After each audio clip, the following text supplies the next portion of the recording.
De cette tribune qui m'est offerte pour rendre un vibrant hommage à Madame la ministre des Affaires sociales et des Solidarités et aux représentants du PNUD ici présents qui mettent les informations statistiques au cœur de toutes leurs actions pour une gestion et des prises de décision basées sur l'évidence. Madame et Messieurs, je vous remercie sincèrement de vos appuis. Mesdames et Messieurs, il m'est particulièrement agréable aujourd'hui de vous parler de l'indice de la pauvreté multidimensionnelle,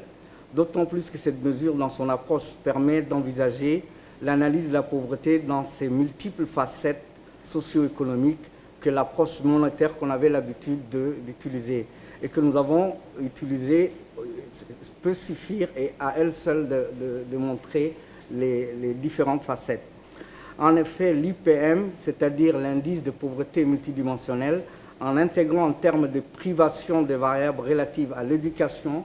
à la santé, aux conditions de vie des ménages et à l'environnement, fait savoir dans les détails ce qui manque à la population et qui contribue à sa situation de pauvreté.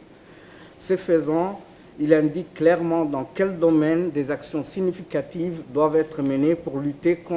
durablement contre la pauvreté. Mesdames et Messieurs, nous sommes conscients que ce premier IPM national, calculé sans composante monétaire, contrairement à celui de la Banque mondiale, doit être amélioré et affiné, car ayant manqué de certaines données, notamment celles de la nutrition. Cela veut dire que la nutrition ne faisait pas partie des dimensions qui ont été prises en compte dans cet IPM. Mais je veux vous ici que les résultats obtenus dans cette étude sont valables et utiles et ils confirment les grandes tendances des indicateurs ici de l'EDAM 2017 que nous avons présentés depuis maintenant un an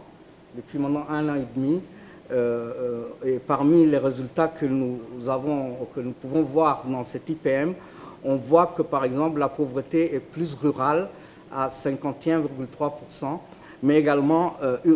plus rurale qu'urbaine, qui au niveau urbain c'est 11,8%. Mais nous avons aussi observé dans le cadre de cet IPM que la pauvreté, l'amélioration des conditions de vie au niveau de l'habitat, de l'éducation, de l'accès à la santé, de la gestion des ordures, dont les résultats vous seront présentés par un expert,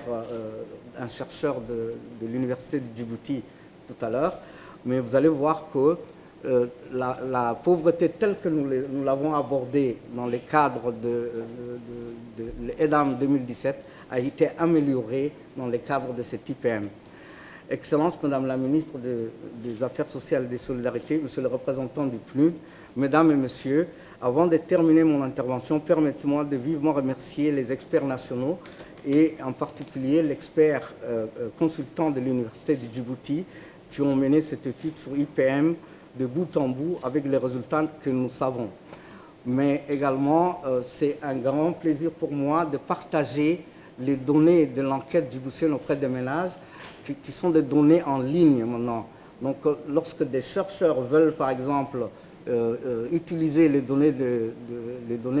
l'Institut national de la statistique, il suffit qu'ils aillent sur le site de l'Institut et aillent directement en ligne pour pouvoir disposer de ces informations. Ça, c'est une amélioration que nous avons apportée à notre Institut qui, au lieu de venir chercher l'information à l'Institut, peuvent directement disposer des données au niveau du site de l'Institut. Mesdames et Messieurs, je vous remercie.